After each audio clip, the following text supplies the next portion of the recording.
السلام علیکم ورحمۃ اللہ وبرکاتہ۔ الحمد للہ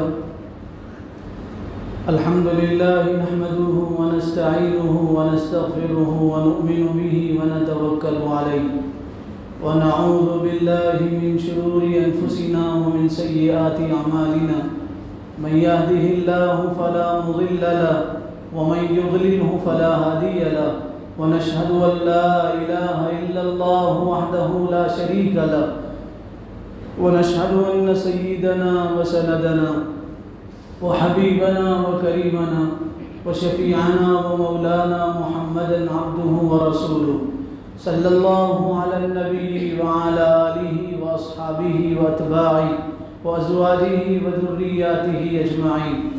فأعوذ بالله من الشيطان الرجيم. بسم الله الرحمن الرحيم. والعصر إن الإنسان لفي خسر إلا الذين آمنوا وعملوا الصالحات وتواصوا بالحق وتواصوا بالصبر. وقال النبي صلى الله عليه وسلم لا عدوى ولا طيرة ولا هامة ولا سفر أو كما قال عليه الصلاة والسلام. اللہ تعالیٰ نے بے انتہا کرم کا، بہت محبت کا، شفقت کا، عنایت کا معاملہ کیا. اس نے اپنے پاک بارگاہ میں جمعہ کی مبارک گھڑیوں میں حاضری کی توفیق عطا فرمائی.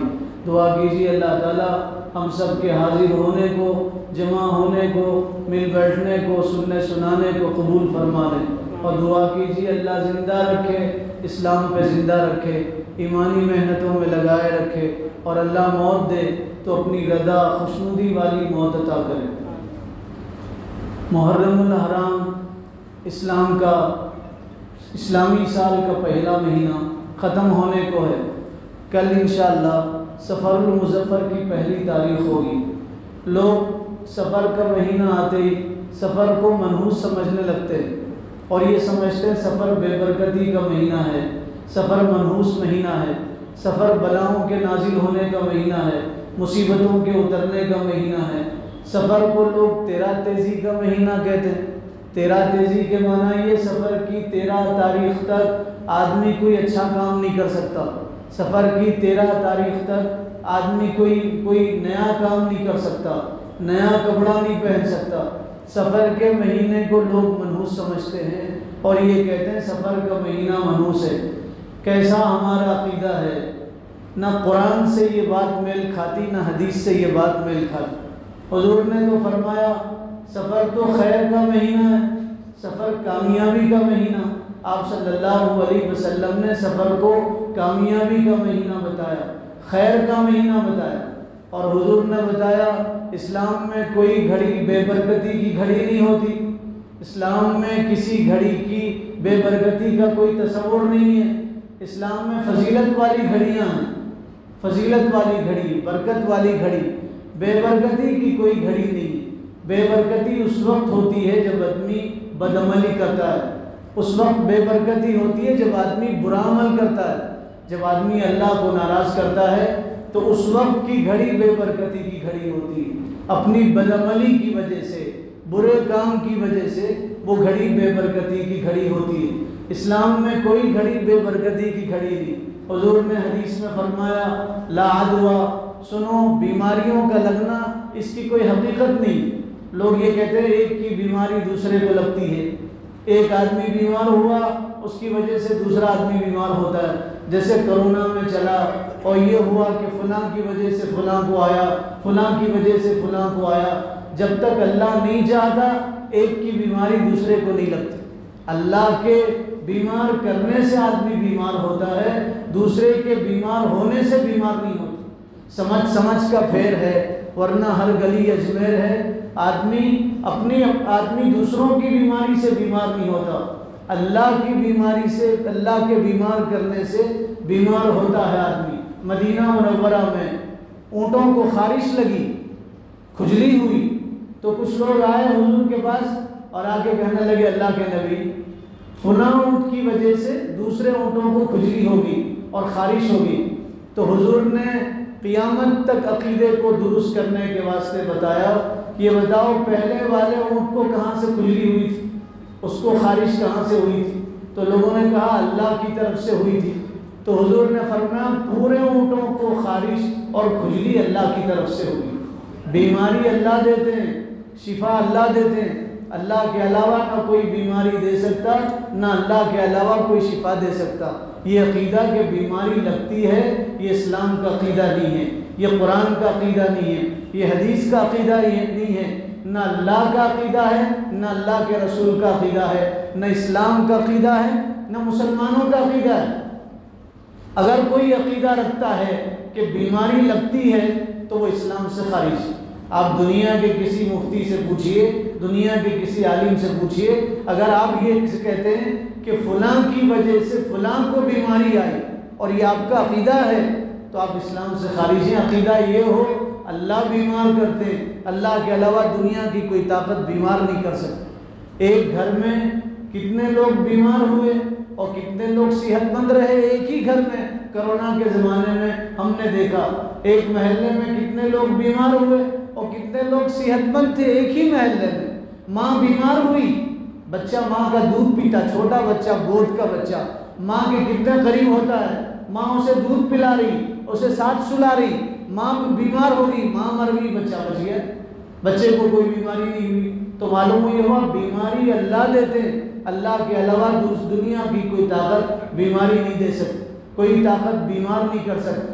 لوگ کہتے ہیں کہ فلاں آدمی نے آپ پہ جادو کیا، فلاں کے کرنے کی وجہ سے ایسا ہوا، تو یہ عقیدہ غلط عقیدہ ہے۔ اس میں کیا طاقت ہے وہ کرنے کی، کرانے کی؟ وہ کیا کر سکتا ہے؟ یہ کہو اللہ کے کرنے کی وجہ سے ہوا، اللہ نے چاہا تو ہوا، اللہ نہیں چاہتے تو نہیں ہوتا تھا۔ تو رسول اللہ نے فرمایا لا عدویٰ، بیماری کا لگنا کوئی حقیقت نہیں۔ فرمایا ولا طیرۃ، زمانے جاہلیت میں لوگ سفر میں نکلتے تھے، سفر میں نکلنے سے پہلے پرندہ اپنے پاس رکھتے تھے اور شہر سے باہر جاتے تھے اور پرندہ اڑاتے تھے۔ اگر وہ پرندہ رائٹ سائڈ میں جاتا تھا، داہنی طرف میں، تو ان کا عقیدہ یہ ہوتا تھا کہ اب ہمارا سفر کامیاب ہے، اب ہمارا سفر کامیاب ہے، اب ہمیں سفر کرنا چاہیے، تو سفر کر لیتے تھے۔ اور اگر ان کا پرندہ بائیں طرف اڑتا تھا، لیفٹ سائڈ میں اڑ جاتا تھا، تو عقیدہ ان کا یہ تھا جو پرندہ لیفٹ میں اڑے گا اس سے ہمارا سفر خراب ہو جائے گا اور سفر ہمارا ناکام ہوگا۔ پرندوں کے اڑنے سے تقدیر کیسے بدلتی؟ تقدیر تو اللہ لکھنے والے، تقدیر اللہ نے لکھ دیا ماں کے پیٹ میں، قلم خشک ہو گئے، اللہ بدلے تقدیر تو تقدیر بدلتی ہے، اللہ کے علاوہ دنیا کی کوئی طاقت تقدیر نہیں بدل سکتی۔ پرندہ وہ تو اللہ کی مخلوق ہے، اللہ نے سب سے افضل انسان کو بنایا، انسان پرندے کے بارے میں سوچ رہے ہیں اس کے غلط رخ پہ اڑنے سے میرا سفر ناکام ہوگا۔ اس سے بڑا پاگل، اس سے بڑا جاہل، اس سے بڑا بدعقیدہ کوئی نہیں ہے۔ پرندے کے اڑنے سے تقدیر کا کیا تعلق؟ بہت سارے لوگ راستے چلتے چلتے بلی راستہ کاٹ لیتی ہے تو پیچھے پلٹ جاتے ہیں اور یہ سوچتے ہیں بلی راستے سے گزر گئی، اب میرا سفر کامیاب نہیں ہوگا۔ ایک حافظ صاحب ہمارے ساتھ تھے، ہم راستے میں جا رہے تھے، کار ساتھ میں تھی، ایک بلی سے ٹکر ہو گئی تو وہ کہنے لگے اب سفر میں تو نہیں آ سکتا، آپ جاؤ۔ حافظ ہیں، حافظ قرآن ہیں، یہ کہنے لگے بلی مر گئی، بلی راستہ کاٹ لی، اب ہم آگے کا سفر ہمارا کامیاب نہیں ہو سکتا۔ ان کو بہت سمجھایا گیا، منایا گیا، ان سے کہا گیا آپ چلو تو صحیح، دیکھو تو صحیح۔ انہوں نے کہا نہیں میں اب آگے نہیں آ سکتا، خطرے کی گھنٹی۔ ان کو وہیں اتار دیے، ہم آگے چلے گئے، ہمارا سفر کامیاب ہو گیا۔ وہ واپس جا رہے تھے، ان کا ایکسیڈنٹ ہو گیا، واپس جا رہے تھے ان کا ایکسیڈنٹ ہو گیا، ہمارا سفر کامیاب ہو گیا اور ہم جتنا سوچتے تھے اس سے زیادہ کامیاب۔ بلی کے گزرنے سے سفر کیسے ناکام ہوتا ہے؟ بلی میں کیا طاقت ہے آپ کے سفر کو ناکام کرے؟ بلی میں وہ کیسی قدرت ہے کہ آپ کے سفر کو ناکام کر دیتی ہے؟ بلی تو مخلوق ہے، اسے اللہ نے پیدا کیا، آپ کے لیے بنایا، بلی آپ کے لیے بنائی گئی۔ اللہ تعالیٰ نے قرآن میں فرمایا ساری کائنات انسان کے لیے بنائی گئی۔ حضور نے فرمایا تم اللہ کے لیے، آخرت کے لیے بنائے گئے ہو، یہ کائنات تمہارے لیے بنائی گئی۔ شیر تمہارے لیے، ہاتھی تمہارے لیے، بلی تمہارے لیے، مرغی تمہارے لیے، سب جاندار تمہارے لیے بنائے گئے، یہاں تک کہ جنات تمہارے لیے بنائے گئے، انسانوں کے لیے بنائے گئے، موذی جانور انسانوں کے لیے، فائدہ مند جانور انسانوں کے لیے، سورج انسانوں کے لیے، چاند انسان کے لیے، زمین آسمان انسان کے لیے۔ اور چھوٹی سی بلی گزر جاتی تو آدمی کا دماغ خراب ہو جاتا، اس کا عقیدہ بگڑ جاتا ہے۔ اگر آپ یہ عقیدہ رکھ رہے ہیں کہ بلی کے گزرنے سے میرا سفر ناکام ہوگا تو آپ عاشق رسول نہیں ہو سکتے، آپ رسول اللہ کے غلام نہیں ہو سکتے۔ حضور نے فرمایا ولا طیرۃ، بلی کے گزرنے سے، پرندے کے اڑنے سے کیا ہوتا؟ بہت سارے لوگ فال کھولتے ہیں، طوطے والے کو بلا کے فال کھولتے ہیں۔ عجیب، طوطے والا آتا ہے 5 روپے اس کو دیتے ہیں، 10 روپے، اور طوطا فال کھولتا ہے، پرندہ فال کھول رہا ہے انسان کا، اور وہ چٹھی نکالتا ہے، وہ پڑھ کے بولتا ہے آپ کو 2 بیویاں ہوں گی، آپ کے 2 گھر ہوں گے، آپ کے 2 گاڑیاں ہوں گی، ایک بھی شادی نہیں ہوتی بیچارے کی زندگی۔ اچھا، فال کھولنے والا جب دوسروں کا فال کھولتا ہے، اپنا فال کیوں نہیں کھولتا؟ گلی گلی فال کھول کے 10-10 روپے کما کے زندگی گزارتا، گلی گلی گزرتا ہے، گھر گھر جاتا ہے، لوگوں سے کہتا ہے فال کھولو 10 روپے دیو، فال کھولو 10 روپے دیو۔ اپنی تقدیر کیوں نہیں بدلتا اس پرندے کی وجہ سے؟ اپنی تقدیر کیوں نہیں بدلتا؟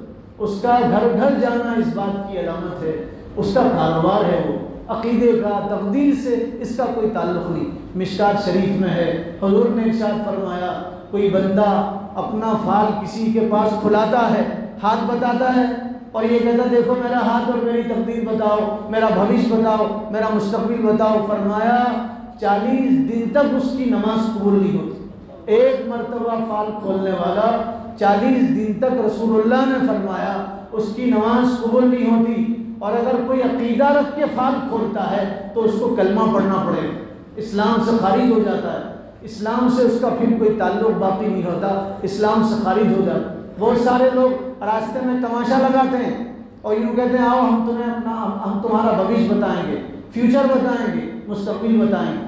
ایک صاحب راستے میں تماشا کر رہے تھے، لوگوں سے کہہ رہے تھے آؤ میں تمہارا بھوش بتاتا ہوں، تمہارا مستقبل بتاتا ہوں۔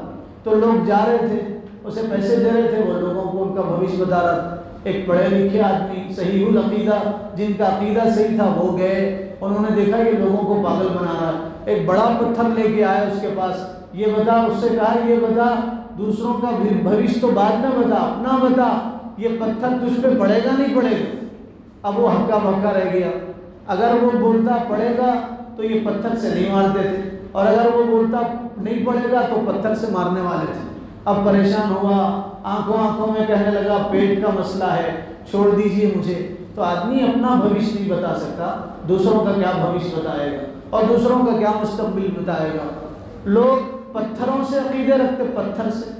افسوس، مسلمان جیسے غیر مسلم پتھر سے عقیدہ رکھتے، مسلمان پتھر سے عقیدہ رکھ رہے ہیں کہ فلاں پتھر پہنیں گے تو ہماری تقدیر بدلے گی، دین اچھے آئیں گے، دین اچھے آئیں گے۔ ارے ہمارے دیش کے پردھان منتری اب تک بولتے رہے اچھے دن آئیں گے، نہیں آئے، پتہ نہیں پھر آئیں گے نہیں آئیں۔ ان کے ہاتھ میں کیا ہے اچھے دن لانا؟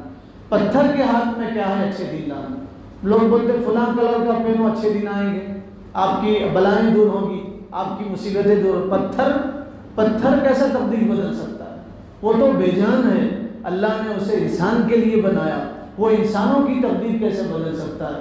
پتھر میں کوئی حقیقت نہیں ہے۔ فرمایا پرندوں کے اڑنے میں کوئی حقیقت نہیں۔ لوگ کہتے ہیں روحیں پھرتی، روح بد روحیں پھرتی ہیں اور وہ روح انسان کے بدن میں آ جاتی ہے۔ یہ مشرکانہ عقیدہ ہے، اپنے عقیدے کو درست کر لو۔ اسلام کا سب سے بڑا امتیاز یہ ہے، اسلام یہ بتاتا ہے اللہ ایک ہے، سب کچھ کرنے والی ذات اللہ کی ہے، اللہ کے علاوہ دنیا کی کوئی طاقت کچھ نہیں کر سکتی۔ قرآن شروع کرو اور ختم کرو، شروع قرآن سے لے کے آخری قرآن تک اللہ یہی بتا رہے ہیں الحمدللہ رب العالمین، تمام تعریفیں اس رب کے لیے جو تمام جہانوں کا پالنہار ہے، اس اللہ کے لیے جو تمام جہانوں کا پالن۔ روزی کون دیتے؟ اللہ دیتے۔ بیماری کون دیتے؟ اللہ دیتے۔ صحت کون دیتے؟ اللہ دیتے۔ جوانی کس نے دیا؟ اللہ نے دیا۔ بالوں کو سفید کون کرتے ہیں؟ اللہ کرتے ہیں۔ پوری دنیا مل کے کسی آدمی کے بال کالے کرنا چاہے ہمیشہ کے لیے نہیں کر سکتے۔ آدمی کے بدن کے بال کالے سفید ہو کے یہ بتاتے ہیں کہ میری قدرت اللہ کے ہاتھ میں ہے، تیرے ہاتھ میں نہیں، انسانوں کے ہاتھ میں نہیں، سب کچھ اللہ کرتے ہیں۔ 4 کلو کے انسان کو 1 کنٹل کا انسان کون بناتے ہیں؟ اللہ بناتے ہیں۔ کسی فیکٹری میں نہیں لے جایا جاتا۔ آپ ناخن نکالتے ہیں یا ناخن آپ کا ٹوٹ جاتا ہے تو اندر دیکھو گوشت نظر آتا ہے، پھر ناخن نکلتا، کون نکالتے ہیں؟ بال کاٹو آپ جتنی مرتبہ کاٹیں گے بال آئیں گے۔ آپ کے سر میں بال کی فیکٹری ہے، اسٹاک ہے بال؟ نہیں، بال تو اللہ نکالتے ہیں۔ ساری چیزیں اللہ کے قبضے قدرت میں، یہ عقیدہ ہے۔ اگر یہ ہمارا عقیدہ نہیں رہا تو پھر اسلام سے خارج ہو جاتے ہیں، پھر مسلمان باقی نہیں رہتے۔ سب کچھ کرنے والی ذات اللہ کی ہے، روح کی کوئی حقیقت نہیں ہے۔ لوگوں نے حضور سے پوچھا روح کس کو کہتے ہیں؟ یسألونک عن الروح۔ لوگوں نے پوچھا اللہ کے نبی یہ روح کیا ہے؟ تو اللہ نے خود فرمایا قل الروح من امر ربی، روح اللہ کے حکم سے جسم میں آتی ہے، اللہ کے حکم سے جسم سے جاتی ہے، ماں کے پیٹ میں آتی ہے اور زندگی میں جب اللہ چاہیں جب اللہ کے پاس چلی جاتی ہے۔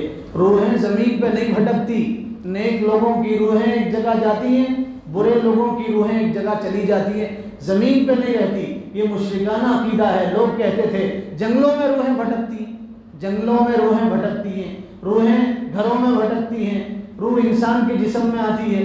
فرمایا روح کی کوئی حقیقت نہیں، روح تو مرنے کے بعد اللہ کے پاس چلی جاتی۔ عذاب روح کو ہوتا ہے، جسم کو نہیں ہوتا۔ جسم تو سڑ جاتا ہے، گل جاتا ہے، مٹی بن جاتا ہے، عذاب روح کو ہوتا ہے، روح اللہ کے پاس ہوتی ہے۔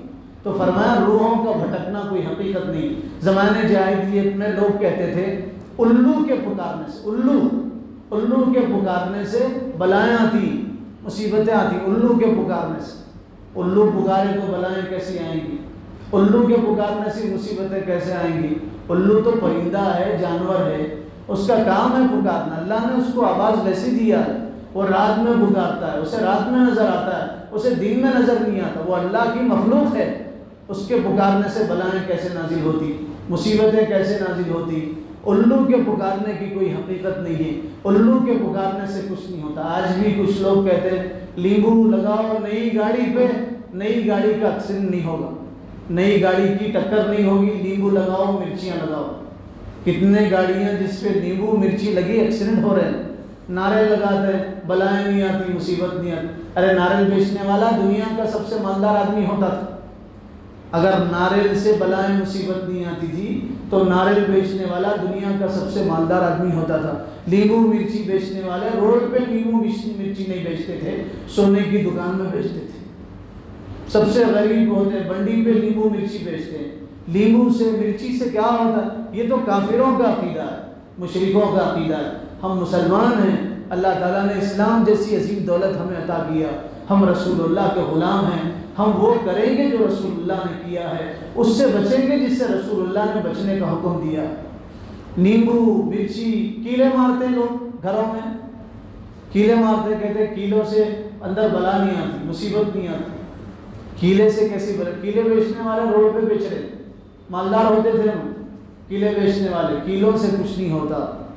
آج کل واسطوں کی حقیقت چل رہی، واسطے اچھے خاصے مسلمان پڑھے لکھے، کھڑکیاں کدھر بنانا، کدھر بنے تو گھر میں مصیبت نہیں آتی، کدھر بنے تو گھر میں برکت آتی ہے، بوڑی کہاں ہونا گھر میں، واسطوں کے حساب سے گھر بنایا جا رہا ہے۔ واسطوں کا عقیدہ مشرکوں کا عقیدہ ہے۔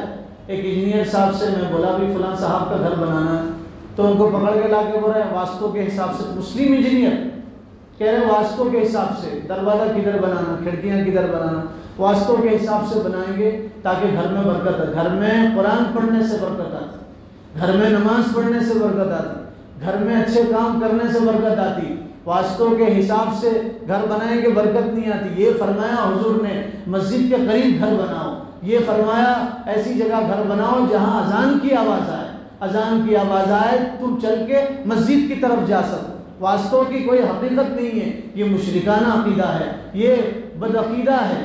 پھر فرمایا رسول اللہ نے سنو سفر کی کوئی حقیقت نہیں۔ سفر کے کیا معنی؟ سفر کس کو کہتے ہیں؟ سفر کے کیا معنی؟ سفر کے ایک معنی ہے زرد کے، زرد پیلے پن، پیلے کو عربی میں سفر کہتے ہیں، پیلا پن کو سفر کہتے ہیں۔ سفر کو سفر کیوں کہتے ہیں؟ اس زمانے میں سفر کے مہینے میں درخت کے پتے پیلے پڑنے لگ جاتے تھے، پتجھڑ کا موسم آتا تھا، ایک موسم جانے لگتا تھا، ایک موسم آنے لگتا تھا، اس لیے عرب لوگ اس کو سفر کا مہینہ کہتے تھے، پتوں کے پیلے پڑنے کا مہینہ۔ دوسری وجہ سفر کے کیا معنی؟ سفر کے معنی خالی ہونے، سفر کے معنی ہے خالی ہونے کے۔ کیوں سفر کو خالی کہا جاتا ہے؟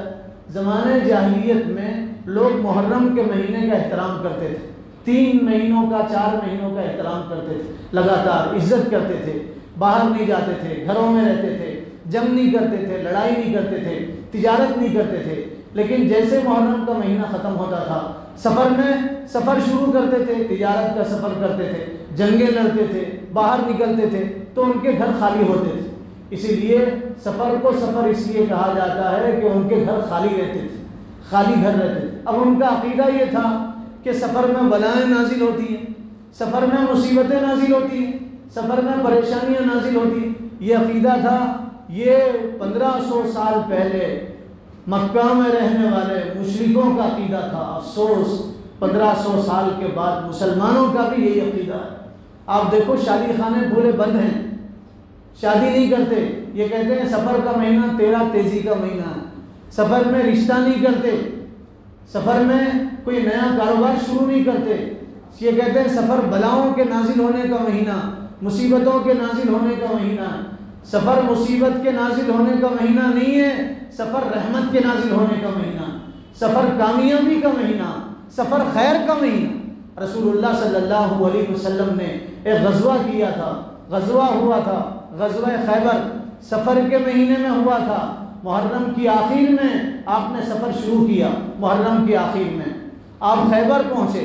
خیبر 150 کلومیٹر ہے مدینہ منورہ سے، یہودیوں کی بستی، یہودی بستے تھے، یہودی مسلمانوں کو بہت تکلیف دیتے تھے، روز سازش کرتے تھے، منصوبے بناتے تھے، روزانہ پلان بناتے تھے، مسلمانوں کا دل دکھاتے تھے۔ کل بھی یہودی مسلمانوں کے دشمن، آج بھی یہودی مسلمانوں کے دشمن، کل بھی یہودی مسلمانوں کے دشمن رہے۔ سب سے بڑے دشمن مسلمانوں کے وہ یہودی ہیں۔ اور ایک صاحب نے ریسرچ کیا اور تحقیق کیا، اور وہ یوں کہتے ہیں آج کے ہمارے ہندوستان کے جو برہمن ہیں وہ بھی یہودی ہیں، ان کی اصل یہودی ہے، وہ یہودی نسل سے ہیں، یہودی نسل سے سب سے بڑے دشمن یہودی ہیں۔ پوری دنیا میں یہودی مسلمانوں کو تکلیف پہنچا رہے ہیں، کبھی مسلمانوں کے قرآن جلا کے تکلیف دے رہے ہیں، کبھی رسول اللہ کے گستاخانہ کارٹون بنا کے تکلیف دیتے، کبھی اماں جان عائشہ کی شان میں گستاخی کر کے تکلیف دیتے، بہت تکلیف پہنچاتے یہودی مسلمانوں کو۔ یہودی کل بھی دشمن تھے، آج بھی دشمن ہے، یہودی کل بھی دشمن رہیں گے۔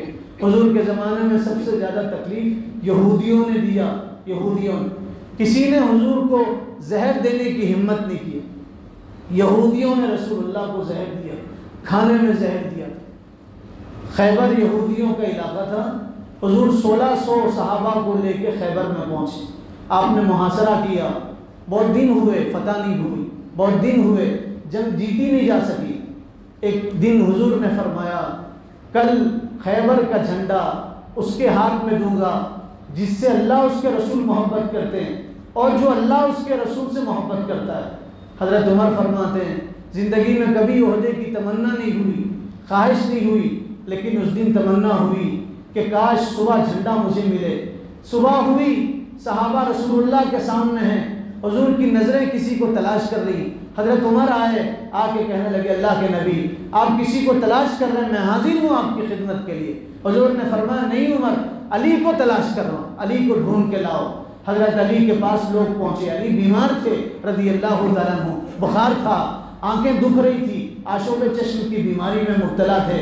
لوگوں نے کہا رسول اللہ بلا رہے ہیں، تو بیماری میں آئے۔ حضور نے جھنڈا خیبر کا حضرت علی کے ہاتھ میں دیا اور کہا علی یہ خیبر ہے، یہ اللہ خیبر تمہارے ہاتھ سے فتح کرے گا۔ حضرت علی نے کہا میں بیمار ہوں اور میری آنکھیں دکھ رہی ہیں۔ حضور نے اپنا لعاب نکالا، تھوک نکالا، حضرت علی کی آنکھوں میں لگایا، کہا علی موت تک تمہاری آنکھوں میں درد نہیں ہوگا۔ پھر حضرت علی کو اپنے سینے سے چمٹایا اور چمٹا کے فرمایا علی جاؤ، علی جاؤ، موت تک تمہیں کوئی بیماری نہیں ہوگی، جاؤ، موسم کا اثر نہیں ہوگا، گرمی سردی کا اثر نہیں ہوگا۔ حضرت علی گئے جھنڈا لے کے، حضور نے اپنے بدن سے چمٹایا تھا۔ خیبر کا دروازہ 40 لوگ مل کے کھولتے تھے، حضرت علی گئے، چھوٹے قد کے تھے حضرت علی، طاقت آئی اللہ کی طرف سے، حضور نے دعا دیا تھا، گئے اور خیبر کا دروازہ اکیلے اکھاڑ کے پھینک، اور خیبر فتح ہوا سفر کے مبارک مہینے میں۔ جب آپ خیبر کے فتح کے بعد واپس تشریف لا رہے تھے، حضرت صفیہ آپ کے ساتھ میں تھی۔ حضرت صفیہ کون؟ صفیہ رسول اللہ کی بیوی، ہم سب کی ماں، میری ماں، آپ کی ماں، پوری امت کی ماں حضرت صفیہ لونڈی بنا کے لائی جا رہی تھی، باندیوں میں تھی حضرت صفیہ۔ رسول اللہ نے حضرت صفیہ کو دیکھا، فرمایا میں صفیہ کو اپنے نکاح میں لینا چاہتا ہوں۔ یاد رکھیں حضور نے اپنی مرضی سے کوئی نکاح نہیں کیا، اللہ کی مرضی سے نکاح ہوا۔ حضرت صفیہ کون؟ حضرت صفیہ یہودی باپ کی بیٹی اور یہودی کی بیوی تھی، شوہر کا انتقال ہو گیا تھا، شوہر مار دیا گیا تھا، جہنم رسید ہوا تھا، یہودی کی بیوی تھی اور یہودی کی بیٹی تھی۔ ایک مرتبہ حضرت عائشہ نے حضرت صفیہ کی شان میں کچھ کہا تو حضرت صفیہ کو رونا آیا، رسول اللہ نے دیکھا تو آپ گئے حضرت صفیہ کے پاس اور آپ حضرت صفیہ کے آنسو پوچھنے لگے۔ آپ کی بیوی آپ کے لیے آپ کا گھر چھوڑ کے آتی ہے، آپ کی بیوی آپ کے لیے اپنے بھائی چھوڑ کے آتی ہے، عزیز و اقارب چھوڑ کے آتی ہے، اپنے لیے اپنا سب کچھ چھوڑ کے آتی ہے، آپ مرد ہیں۔ حضور نے اپنے عمل سے بتایا، دیکھو کبھی وہ رو پڑے تو اس کے آنسو صاف کرنا بھی تمہارے نبی کی سنت ہے۔ حضور نے حضرت صفیہ کے آنسو صاف کیا اور فرمایا صفیہ کیوں روتی ہو؟ تمہاری فضیلت تو دیکھو، تم موسیٰ کی بھتیجی ہو، تمہاری فضیلت تو دیکھو، تم ہارون کی بیٹی ہو، تم ایک نبی کی بھتیجی ہو، ایک نبی کی بیٹی ہو اور ایک نبی کی بیوی ہو۔ کیا فرمایا؟ فرمایا ایک نبی کی بھتیجی، موسیٰ علیہ السلام کی بھتیجی، ہارون علیہ السلام کے نسل میں سے، فرمایا ہارون کی بیٹی اور محمد صلی اللہ علیہ وسلم کی بیوی۔ حضور نے خیبر سے واپسی میں سفر کے مہینے میں حضرت صفیہ سے نکاح کیا، نکاح ہوا، دوسرے دن رسول اللہ نے دسترخوان لگایا، ستو رکھا، کھجور رکھا اور دودھ رکھا، صحابہ کو بلایا اور بلا کے کہا آؤ تمہارے نبی کا ولیمہ کھاؤ، صفیہ کا ولیمہ کھاؤ۔ صحابہ نے صفیہ کا ولیمہ کھایا۔ سفر کے مہینے میں خیبر فتح ہوا، سفر کے مہینے میں رسول اللہ نے شادی کیا، سفر کے مہینے میں ولیمہ کھایا، سفر کے مہینے میں آپ مدینہ میں آئے فاتحانہ شام کے ساتھ۔ حضور کے واقعے سے ہمیں یہ سبق ملتا ہے، سفر کامیابی کا مہینہ، سفر انتہائی خیر کا مہینہ، سفر انتہائی برکت کا مہینہ ہے۔ اگر آپ سفر کو منحوس مہینہ سمجھتے ہیں تو آپ رسول اللہ کے غلام بولنا چھوڑ دو، اپنے آپ عاشق کہنا چھوڑ دو، حضور کا نام لینا چھوڑ دو۔ حضور کہہ رہے، بخاری مسلم صحاح ستہ کی پوری کتابوں میں حدیث ہے، حضور نے فرمایا سفر منحوس مہینہ نہیں ہے، سفر بلاؤں کے نازل ہونے کا مہینہ نہیں۔ لوگ کہتے ہیں اس مہینے میں رسول اللہ بیمار ہوئے تھے، مہینے کے شروع میں 13 دن بیمار ہوئے تھے۔ کس نے کہا آپ کو شروع میں رسول اللہ بیمار ہوئے تھے؟ حضور تو سفر کے آخر میں بیمار ہوئے تھے، سفر کے آخر میں بیمار ہوئے تھے، سفر کے شروع میں بیمار نہیں ہوئے۔ کیا حضور نے فرمایا میں جب بیمار ہوں تو تم اس میں غم مناؤ؟ کیا میں بیمار ہوں تو تم اس کو منحوس سمجھو اور بے برکتی کا مہینہ سمجھو؟ سنو، اللہ نے فرمایا حضور کے زبان سے لا تسبوا الدہر، زمانے کو گالی مت دو، زمانے کو اللہ نے بنایا، اللہ نے زمانے کو بنایا، زمانے کو گالی دینا اللہ کو گالی دینا۔ اور فرمایا والعصر، زمانے کی اللہ قسم کھا رہے ہیں اور فرمایا قسم ہے زمانے کی، اگر زمانہ خراب ہوتا، وقت برا ہوتا تو اللہ قسم کیوں کھاتے؟ اللہ فرما رہے والعصر، زمانہ برا نہیں، انسان تو برا ہے، ان الانسان لفی خسر، تو برا، تیرے اعمال برے ہیں۔ عقیدہ ہمارا یہ ہو اللہ کے علاوہ دنیا کی کوئی طاقت کچھ نہیں کر سکتی۔ حضرت عمر کا زمانہ ہے، حضرت عمر نے عمرو بن عاص کو بھیجا مصر فتح کرنے کے لیے، مصر فتح کرنے کے لیے وہ گئے فاتحانہ شام کے ساتھ مصر میں ایک رواج تھا، سال میں ایک مرتبہ ایک نہر تھی، خشک ہو جاتی تھی، مصر کی زمین سونا اگلتی، زرخیز زمین، آج بھی زرخیز زمین ہے مصر کی سرزمین۔ اکثر انبیاء مصر کی سرزمین پہ آئے تو وہاں دریا خشک ہو جاتا تھا اور ایک لڑکی کو دلہن بنا کے دریا برد کر دیا جاتا تھا، دریا میں ڈال دیا جاتا۔ ان کا عقیدہ یہ تھا دریا سال میں ایک مرتبہ ہم سے ناراض ہوتا ہے، ایک جوان لڑکی، کنواری لڑکی کو دریا میں ڈالیں گے تو دریا پانی دے گا، ایک لڑکی کو دلہن کا لباس پہنا کے دریا میں ڈال دیتے تھے۔ اسلام آیا، مسلمان کے دریا میں لڑکی کو ڈالنا چاہ رہے تھے، حضرت عمرو بن عاص نے روکا، کہا ہمارا امیر ہے مدینہ میں، ہم جب تک ان سے پوچھ نہیں لیں گے کوئی کام نہیں کرے گی۔ یہ تو اسلام کا عقیدہ نہیں، یہ ظلم ہے ایک بچی کے اوپر، اسے مار دیا جاتا، اسے بھیڑ چڑھا دیا جاتا، ظلم ہے۔ اسلام کا عقیدہ یہ ہے پانی اللہ دیتے ہیں۔ ہمارا امیر ہے مدینہ میں، ہم ان سے مسئلہ پوچھیں۔ لیٹر لکھا، جب تک مسلمان کسی کو امیر سمجھتے رہے، مسلمان عزت پاتے رہے۔ اب تو گھر گھر امیر ہے، اب تو ہر آدمی امیر ہے، گلی گلی میں امیر ہے، ہر آدمی سیاست میں اپنے آپ کو بڑا سمجھتا ہے۔ میں اکثر کہتا ہوں جوان اپنے آپ کو اپنے گلی کا اکبر اویسی اسد اویسی سمجھتے ہیں، ہر گلی میں یہ سمجھ رہے ہم بیدر کے اسد اویسی اکبر اویسی۔ ارے جھکنا سیکھو، غلام بننا سیکھو، اپنے آپ کو ماتحت رکھنا سیکھو، ایک کو امیر بناؤ۔ سیاسی طور پہ پورے ہندوستان میں مسلمانوں کا کوئی رہبر لیڈر نہیں ہے، اس کی وجہ سے آج ہمیں یہ دین دیکھنا پڑ رہا ہے۔ امیر مانو کسی کو، بڑا مانو، تب دیکھو اللہ عزت عطا فرمائے۔ حضرت عمر نے لیٹر لکھا تو حضرت عمر نے لیٹر پڑھ کے چٹھی دیا، کہا یہ چٹھی دریا میں ڈالو۔ حضرت عمر نے لوگوں کو جمع کیا مصر میں اور چٹھی دریا میں ڈالا۔ چٹھی ابھی دریا میں نہیں گئی تھی، پانی جوش مارنے لگا اور پورا دریا بھر گیا اور پانی سے لبالب ہوا۔ آج تک اس دریا کا 1 انچ پانی کم نہیں ہوا، قیامت تک پانی کم نہیں ہوگا۔ جس دریا میں لڑکی ڈالی جاتی تھی، اس دریا میں حضرت عمر نے چٹھی ڈالا۔ حضرت عمر سے پوچھا لوگوں نے آپ نے جو چٹھی دیا تھا اس میں کیا لکھا تھا؟ فرمایا میں نے لکھا تھا اللہ کے نام سے جو بڑا مہربان نہایت رحم کرنے والا، میں نے لکھا تھا یہ چٹھی عمر رسول اللہ کے غلام کی طرف سے ہے، دریائے نیل کے نام پہ ہے، اور میں نے لکھا ہے دریا اگر تو اللہ کے حکم سے بہہ رہی ہے تو بہہ جا اور جاری ہو جا، اگر تو اللہ کے حکم سے نہیں بہہ رہی تو محمد کے غلاموں کو تیری ضرورت نہیں ہے، ہم ہاتھ اٹھا کے پانی برسائیں گے، ٹھوکر مار کے پانی نکالیں گے۔ چٹھی دریا میں گئی، 6000 لوگوں نے اسلام قبول کیا، 6000 لوگوں۔ بتایا حضرت عمر نے عقیدہ یہ ہو، ہمارا عقیدہ یہ ہو اللہ سب کچھ کرنے ہو، اللہ کے علاوہ کوئی کچھ نہیں کر، زمانہ برا نہیں ہوتا، وقت برا نہیں ہوتا، کسی پرندے میں پتھر میں کوئی طاقت نہیں ہے، سب طاقتیں اللہ کے پاس میں ہیں۔ وما قدر اللہ حق قدر، پوری طاقتیں اللہ کے قبضے قدرت میں ہیں، اللہ کے علاوہ کوئی کچھ نہیں۔